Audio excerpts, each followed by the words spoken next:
So down at RC Madness, using the indoor crawler course, I turned off the sound of this video because we got music and stuff playing in the background. I'm not looking for copyright issues or anything like that, but I got the Axial Coyote down here, and you'll see as we go around this whole thing, it has one or two problems with a couple of lines on this course, but ultimately not a whole heck of a lot of problems for this rig. And you know, you'll be able to see as we go through here, you know, it's a good sized course with a lot of different features. A lot of creativity went into this. These guys did a really nice job.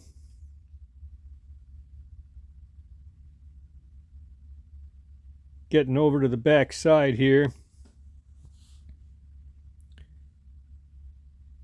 This is one spot it struggled with.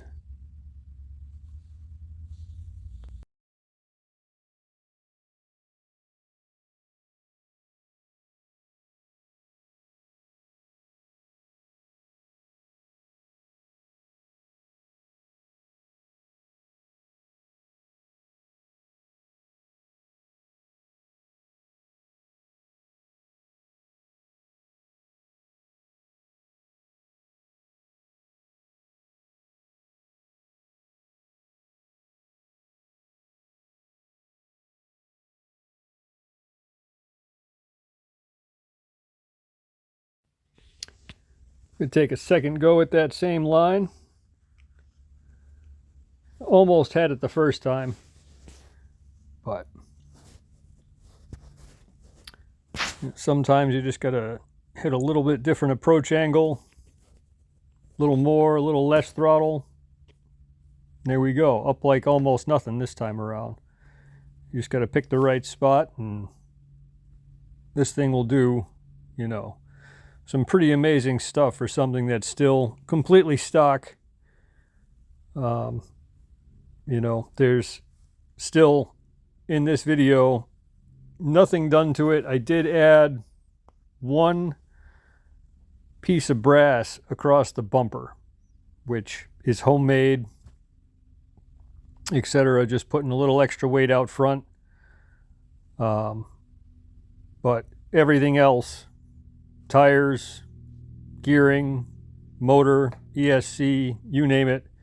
This is even running the factory supplied battery. Everything else is completely stock. This section here, you can see I did not have enough turning radius to make it without backing up once or twice. It's a pretty tight U-turn getting around the top of that staircase, I guess I'm going to call it.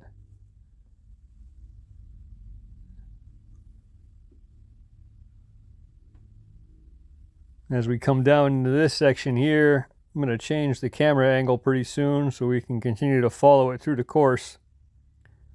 Like I said, there's a lot more to this than what you can see right now.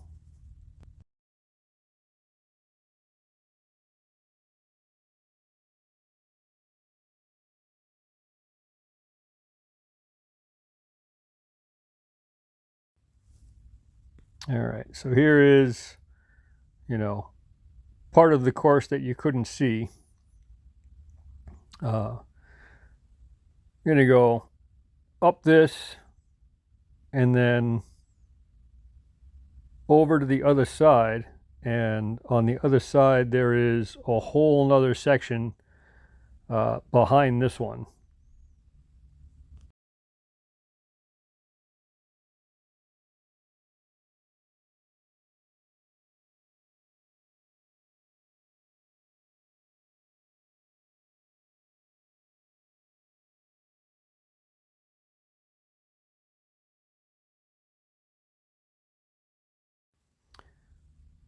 So this is part of the backside. There's still quite a bit more.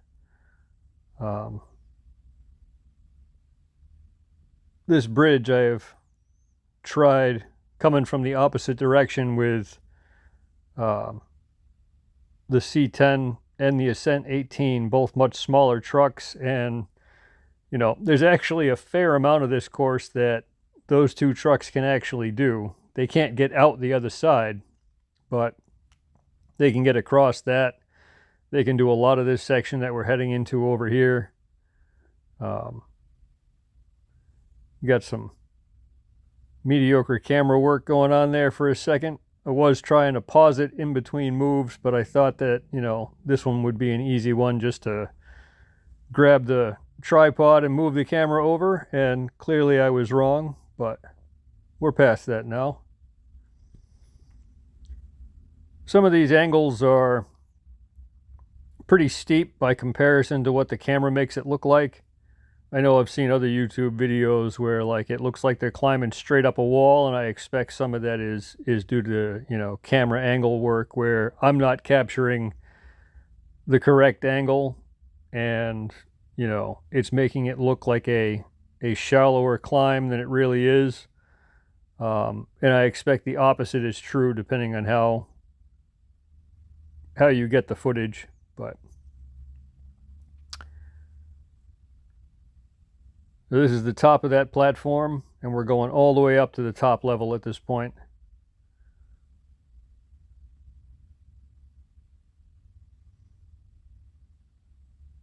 Across a different bridge.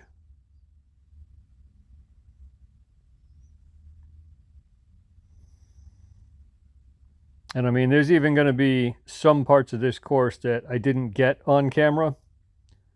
There really is. There's a pretty significant number of different sections to it with different levels of difficulty.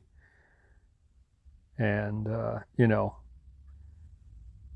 there are parts of it that will absolutely challenge, you know, all but the most capable rigs.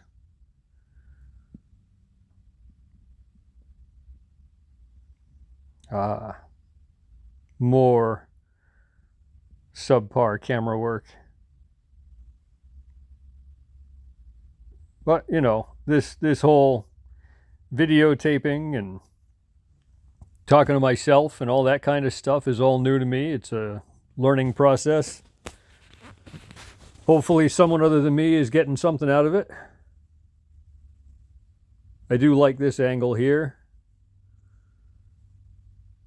There you can see that brass bar I was talking about that I put on is basically like a bumper extension.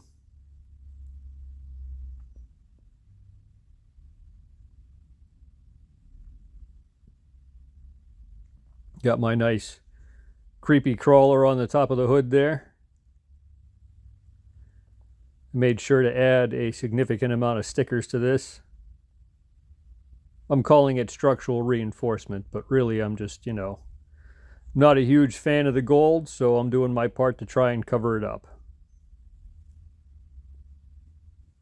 This next section here, you know, we come across, we get some nice suspension flex on the rocks, but then there is another bridge that you'll see in a second that is probably my favorite of all of the bridges that are here, because this one is not just completely stationary. There we go. And, you know, this is like you're in no danger of falling off the side anywhere, but it is more challenging than you think to try and just like hold a straight line and stay in the middle where there's the least amount of movement. Which, I mean, I think that makes for a fun obstacle to me anyway. Out the other side of that, we're going to go back up to the top level.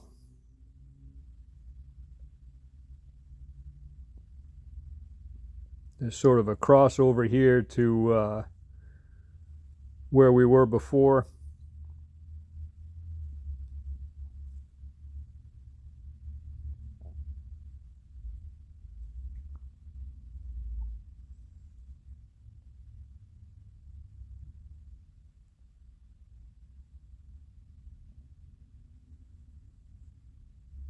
Yeah, there's that bridge that we had to cross to get, over to this other section. This is just the upper level on top of that.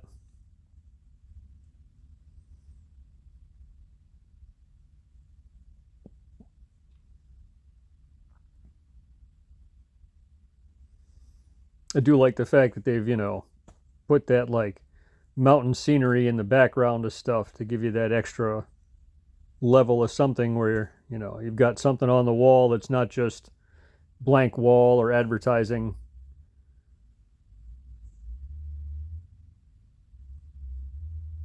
Now we're going back to the front side of everything.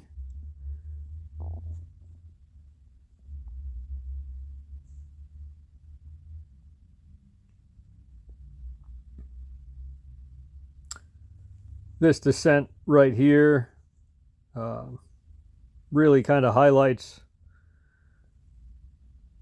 how much this vehicle would benefit from having some little extra weight down low. You can see those back tires kind of starting to hop up where it wants to flip over the nose and come tumbling down, but it held it together.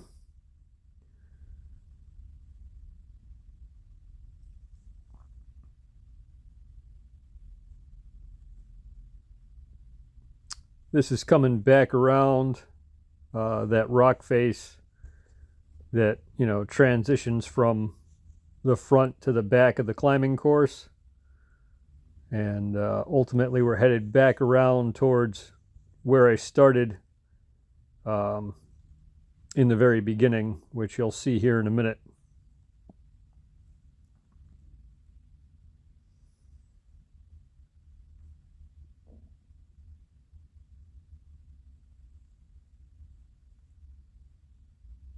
But value for money, these Axial Coyotes are pretty tough to beat. This is one spot that this thing really struggles with, and again, it's that weight down low problem. And we're almost at the end here, so I'm going to stop talking. You guys have a great day and watch the big finish here.